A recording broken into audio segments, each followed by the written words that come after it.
In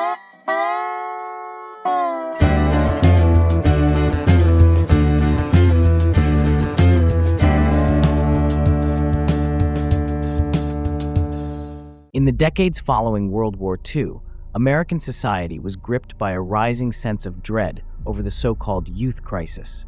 Many people feared that juvenile delinquency, cultural rebellion, and political radicalism would threaten not only family structures, but also national survival.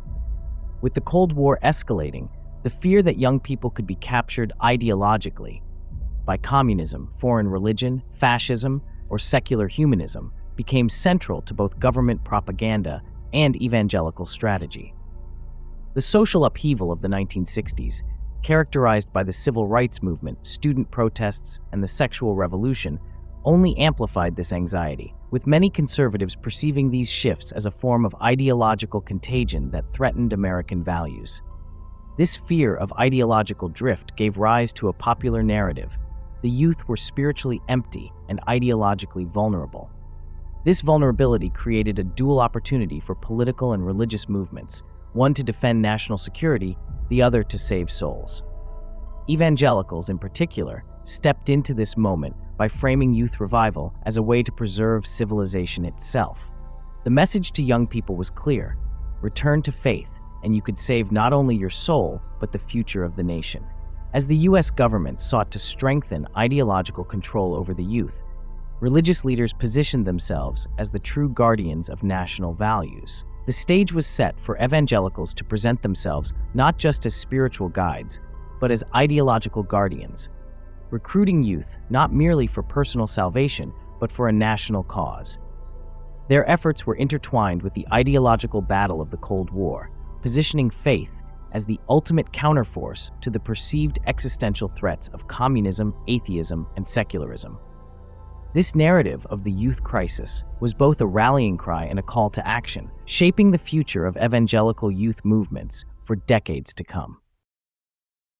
Douglas Hyde was a former Communist Party member who defected to Catholicism, and his subsequent writings offered a unique perspective on the strategies used by the Communist Party to recruit and train youth. His most influential work, Dedication and Leadership, detailed how the communists employed organizational discipline, ideological immersion, and total commitment to build a vanguard of dedicated followers. Hyde's account of these techniques would have resonated with many evangelicals, especially during the Cold War era, who were concerned about ideological threats like communism and secularism. While it remains unclear to what extent, if any, evangelical leaders directly used Hyde's work, it is evident that many adopted his ideas. At the very least, Hyde's work is referenced by recognized professors at evangelical seminaries. Evangelical movements such as Youth with a Mission, the Shepherding Movement, and Calvary Chapel embraced his principles of total commitment and discipline, applying them to recruit and train a new generation of devout, ideologically committed youth. These groups mirrored Hyde's emphasis on creating a dedicated and structured leadership, seeing it as essential to combating the perceived cultural and ideological threats of the time. In this way, while Hyde's influence may not have been explicitly acknowledged, his ideas certainly played a role in shaping the tactics and structures of evangelical youth movements during the 1960s and 1970s.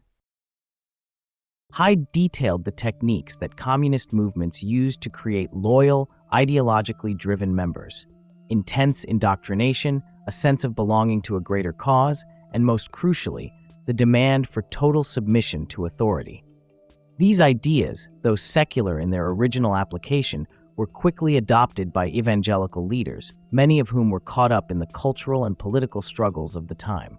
The result was a model of youth ministry that focused not only on personal salvation, but also on the cultivation of unwavering loyalty to God, the church, and spiritual leadership. Whether directly or indirectly, evangelical leaders adopted Hyde's blueprint for total commitment, using it to shape youth groups and discipleship programs that emphasized radical obedience and sacrifice. This philosophy became the foundation for what would later be called the discipleship movement, where spiritual leaders demanded not just personal devotion, but total submission to their authority. This emphasis on complete obedience mirrored the authoritarian tactics of both communist cells and Jesuit orders, and it became a key feature in movements like the shepherding movement and the rise of youth with a mission. The result was the creation of a new generation of evangelical youth who were not only dedicated to God, but also willing to give everything, time, energy, and loyalty to the cause. This model was shaped in part by Douglas Hyde's influential analysis of communist organizing strategies in dedication and leadership, which emphasized the importance of forming disciplined, ideologically committed groups rather than cultivating isolated individual beliefs. Hyde's insights, whether directly or indirectly, were embraced by evangelical leaders such as Loren Cunningham, founder of Youth with a Mission, and by missions thinkers like Ralph Winter, who saw value in structured training and radical commitment. Their vision for mobilizing youth mirrored Hyde's emphasis on long-term dedication and group identity, ultimately helping to form a generation prepared to reshape the church and its global mission. Elton Trueblood was a Quaker theologian and author whose ideas played a formative role in shaping the strategic direction of Cold War evangelicalism. Through Cold War-era government initiatives and his relationships with political leaders, Trueblood contributed to a vision of the church as a disciplined, global force for cultural and ideological influence. His ideas circulated through networks of political religious organizations such as Spiritual Mobilization, Moral Rearmament, and the Fellowship Foundation, which helped bridge evangelical theology with anti-communist ideology. These organizations provided the infrastructure through which figures like Billy Graham, Edward Elson, pastor of the National Presbyterian Church and co-founder of the Foundation for Religious Action in the Social and Civil Order, and others promoted a form of Christianity aligned with civic engagement and Cold War values. In the 1980s, charismatic and non-charismatic evangelicals found common cause through initiatives like the Coalition on Revival and the Lausanne Movement, both of which united Christian leaders around shared concerns such as public morality, anti-communism, and spiritual warfare. Although Trueblood is not directly cited by leaders in these movements, his vision of a disciplined, elite Christian vanguard resonated strongly with their strategic emphasis on obedience, spiritual authority, and a transformational mission. In the post-World War II era, Elton Trueblood proposed a radical shift in the church's strategy for engaging the world. Rather than being a passive institution, the church was called to be an active, disciplined force capable of infiltrating and transforming society from within. This strategy of penetration was inspired by both the successes of communist ideology and the organizational discipline of the Jesuits. Trueblood suggested that if communists and Jesuits could successfully penetrate and reshape societal structures, why couldn't Christians do the same? This idea would go on to influence not only the church's role in the culture wars, but also its engagement with education, politics, and global missions. Trueblood's strategy called for Christians to develop a dedicated core, what he termed a company of the committed, and to place these committed individuals strategically within all areas of society. He envisioned Christians infiltrating and reshaping key institutions such as the government, schools, and the arts, with the goal of transforming them from the inside out. This strategy was not about creating mass movements, but instead focused on a disciplined, elite group that could serve as the vanguard of a Christian cultural revolution. Trueblood's strategic vision of the church as a disciplined force for ideological and cultural penetration helped shape broader evangelical efforts to structure discipleship and leadership training with military-like precision. While Robert Coleman, his influential work, The Master Plan of Evangelism, emphasized a replicable model of training rooted in obedience, small group mentorship, and generational impact, an approach that paralleled ideological mobilization strategies admired by Hyde. As C. Peter Wagner developed the framework for the new Apostolic Reformation, he cited Coleman's work in spiritual warfare strategy as a foundational model for church growth and strategic spiritual engagement. In 1986, Wagner, along with shepherding movement leader Ern Baxter and over 100 evangelical figures, endorsed the Coalition on Revival Manifesto, which called for total biblical obedience, societal transformation, and mutual accountability, echoing, in tone and structure, the disciplined worldview Hyde had observed in communist movements. Evangelical leaders such as Billy Graham shared in this broader shift toward structured evangelism and cultural engagement, often reinforcing these values in crusade follow-up systems and training programs.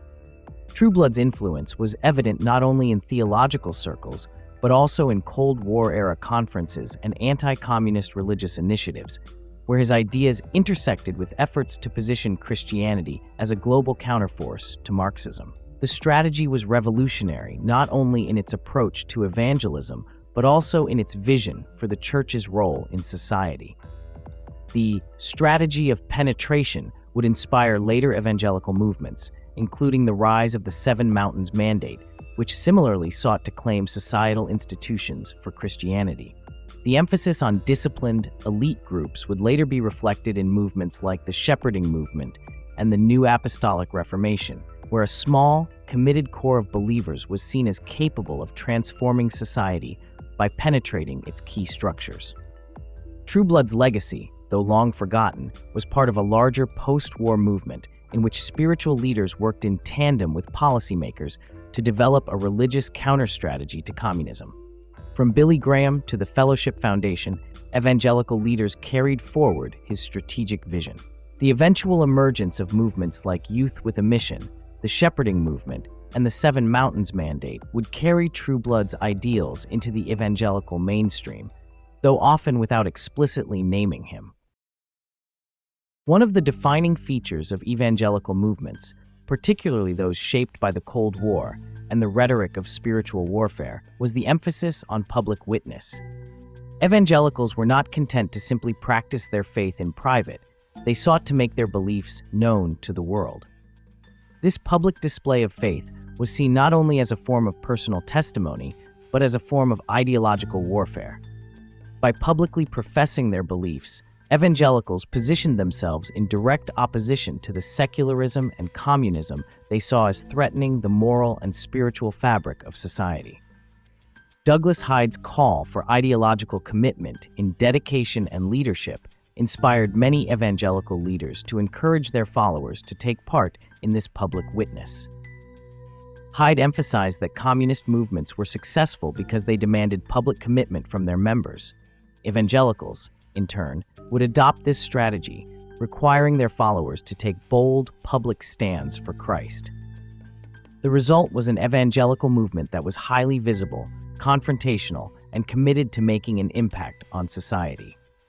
This emphasis on public witness also dovetailed with the rise of parachurch organizations like Youth with a Mission. Founded by Loren Cunningham in 1960, Youth with a Mission became a key player in the evangelical movement's push to infiltrate and reshape society, and worked closely with organizations such as the Fellowship Foundation. The group's focus was on training young people to become missionaries and public witnesses for the gospel, with an emphasis on global outreach and cultural engagement. This was not just about evangelism. It was about positioning Christianity as a force capable of shaping the cultural and political future of the world. Youth with a Mission used an approach that was deeply influenced by the battle for the mind mentality of the Cold War. Evangelicals saw youth as the key to winning this battle. If they could shape the minds of young people, they could secure the future of Christianity and of the nation. The group became one of the primary organizations responsible for training young evangelicals to take their faith into the public square, both locally and globally. The organization emphasized not only preaching the gospel, but also engaging with culture through media, arts, and education. The public witness movement was also reflected in the rise of the Jesus People movement, a countercultural evangelical movement that embraced the language and style of the youth counterculture. By incorporating rock music, contemporary fashion, and informal worship styles, the Jesus People sought to make Christianity relevant to the younger generation. They saw their public witness as both an act of rebellion against secularism and a demonstration of Christ's power to transform lives. The movement became an integral part of the larger evangelical push to reclaim culture for Christ. The 1960s and 1970s were marked by a massive cultural upheaval. The rise of the counterculture, characterized by a rejection of traditional values, an embrace of free love, rock music, and psychedelic drugs, created a generation that was seen by many as lost to the ideals of mainstream society. In this climate, evangelical leaders framed the counterculture not just as a social phenomenon, but as a moral and spiritual battle. Evangelicals, already mobilized by the fear of communism, turned their attention to the youth culture, viewing it as both a challenge and an opportunity. The growing influence of rock music, the sexual revolution, and drug use were seen as signs of a spiritual decay, threatening to undermine the fabric of American society. Evangelicals, particularly figures like Chuck Smith of Calvary Chapel and Lonnie Frisbee, viewed the youth counterculture as a mission field. Smith's approach to reaching the youth involved creating a space for them within the church, welcoming their music, their lifestyle, and their questioning of authority. However, his leadership quickly developed into a highly controlled environment. Smith regularly preached doomsday prophecy, emphasizing the imminent return of Christ and the rapture, which shaped the movement into a sect fixated on end-times urgency. He also maintained close ties with the Shiloh Youth Revival Centers, a network of communal houses that later collapsed amid allegations of spiritual abuse and cult-like control. Although Shiloh formally dissolved, its leaders were subsequently absorbed back into Calvary Chapel's leadership structure. What appeared on the surface as an inclusive revival space also operated with strong authoritarian tendencies beneath. Both Smith and Frisbee had deep ties to leaders of the Latter Rain movement, spearheaded by William Branham, the same movement that organized the prayer breakfast, where President Nixon served as the keynote speaker to discuss the battle for the mind. Minor Arganbright, an Indiana native and convert to Branham's message cult of personality, co-founded the Full Gospel Businessmen's Fellowship International, which sponsored the event. Before launching the Jesus movement, Smith was a Latter Rain evangelist trained in ministry at the Foursquare Church's Life Bible College, which also had deep ties to the Latter Rain movement and produced multiple Christian identity leaders, most notably Wesley Swift and Gordon Lindsay. Frisbee was trained under shepherding leader Bob Mumford in Anaheim, and after leaving Calvary Chapel, followed Mumford to Fort Lauderdale, where he lived in an apartment owned by Derek Prince and worked with the leaders of the shepherding movement. For 5 years, Frisbee submitted to the discipleship of the Fort Lauderdale Five as they transitioned Christian growth ministries into what would become the shepherding movement. Even as evangelicals condemned the excesses of the counterculture, they also recognized the need to engage it on its own terms. The evangelical response to the counterculture wasn't solely about opposition. It also involved a form of cultural adaptation. The creation of Christian rock music, for instance, was one of the ways in which evangelicals sought to reclaim the cultural territory that had been defined by secular rock bands. By producing music that mirrored the sounds and style of popular bands like the Beatles and the Rolling Stones, but with Christian messages, evangelicals aimed to connect with the youth in a way that spoke to their interests and values, while simultaneously redirecting them towards a more moral path. Evangelicals saw the counterculture as a battleground for the future of society. By embracing elements of the culture, while also confronting and reshaping the values that lay at the heart of it, they sought to create a counter-narrative. This narrative was not just about religious salvation. It was about a comprehensive cultural transformation that would shift the societal norms back towards a more Christian-centered worldview. The fight against the counterculture, then, was not just about saving individuals, but about saving a generation, and in the broader view, it was about saving a nation from moral and spiritual decay. While much of the Jesus movement was associated with revival, evangelism, and cultural outreach, a darker undercurrent emerged through fringe leaders who weaponized its energy for authoritarian control. Among the most notorious was David Berg, a former Christian and Missionary Alliance minister turned apocalyptic cult leader who founded the Children of God, later rebranded the Family International. Influenced heavily by William Branham and the latter rain movement, Berg believed himself to be a prophetic voice for a new age of spiritual warfare, shaped as much by Cold War fears as by Pentecostal fervor. Berg claimed that Branham had prophesied over him personally, calling it the Philadelphia prophecy, and interpreted Branham's infamous halo photograph as a supernatural sign validating his ministry. Drawing from Branham's teachings, particularly his UFO theology, segregationist overtones, and apocalyptic worldview, Berg built a doctrine that fused Christian identity, anti-Semitism, and sexual manipulation into a charismatic end-times cult. In Southern California, his group became infamous for recruiting through sex under slogans like "Happy Hookers for Jesus." Despite their radically different trajectories, David Berg and Chuck Smith ministered in close geographic and cultural proximity during the formative years of the Jesus movement. Both operated in Southern California in the late 1960s, reaching out to the same population of disillusioned youth, drug users, and spiritual seekers. Berg's early ministry, Teens for Christ, conducted open-air evangelism in public spaces not far from where Calvary Chapel was beginning to draw crowds. While Berg later descended into authoritarian cult leadership, his early outreach bore similarities to Calvary-style street ministry and charismatic appeal. Though Smith and Berg were not directly affiliated, their overlapping spheres of influence underscore a central tension in the Jesus movement, the porous boundary between revival and extremism. The same spiritual unrest and anti-establishment sentiment that fueled Calvary Chapel's growth also provided fertile ground for figures like Berg. The battle for the mind, a concept popularized by evangelical leaders during the Cold War, has left a lasting imprint on evangelical culture and politics. Rooted in the rhetoric of spiritual warfare, this battle was framed as a fight not only for individual souls, but for the ideological soul of the nation. The Cold War context, with its intense ideological divide between communism and democracy, provided the perfect backdrop for this narrative. Evangelicals embraced the idea that the mind, especially that of the youth, was a battleground, and they believed that victory would be achieved by recruiting a generation committed to conservative Christian values.